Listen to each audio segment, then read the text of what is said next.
afatra fahenina ho an'ny province ny Toliara tanindrazako niterahako na abea taoko fa tsisy tsy ahafantatsahy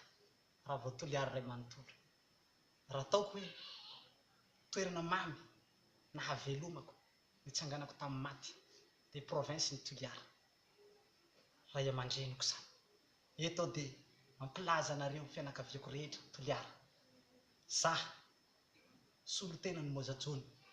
hanavitsy antsika navitry ny firenenantsika navitsy ny Toliara province ny Toliara fantatro fa efa ho lasan'ny Sinoa Toliara efa ho lasan'ny Sinoa mihitsy ary efa Sinoa no midominy Toliara amin'izao fotoana izao ka eto dia milaza aminareo Toliara fagnavitsy anareo hamonjy anareo aho Toliara ry tanindrazako indrindra fa nareo fianakaviako rehetra tonga za solotena ny Mojajony hanavitsy anareo nitsangana tamin'ny maty Mojajony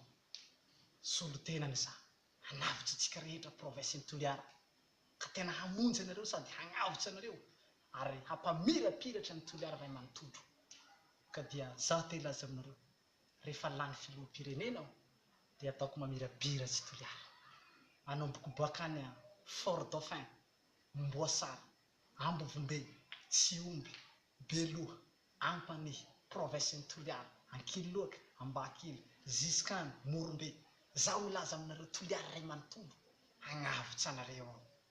raha lany filoham-pirenena aho hamirapiratra ny faritsy atsimo ray manontolo raha tsy tanteraka zavatra niteneniko tapaoloko ty leny taonareo Toliara anakinareo aho leny taonareo raha fa tsy tanteraka raha niteneniko fa zaho tena mienigna aminareo mieniana manangan-tanana magnanako tagnany roa mihitsy tsangako tagnako fa raha tsy tanteraka raha nilazaiko leny taonareo vonoinareo aho fa zaho tena vono hanavitsy ny Toliara hamonjy ny Toliara ka dia mampanantena anareo aho fa anisan'ny province tena natsapa fagnilikiliana atsika Toliara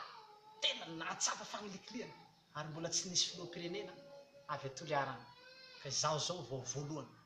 andeha hagnavitsy anareo zanaky Toliara hagnafaka ny Toliara ka raha lany filoham-pirenena aho sandratsy Toliara ka mankasitraka anao mianatra farany sotroto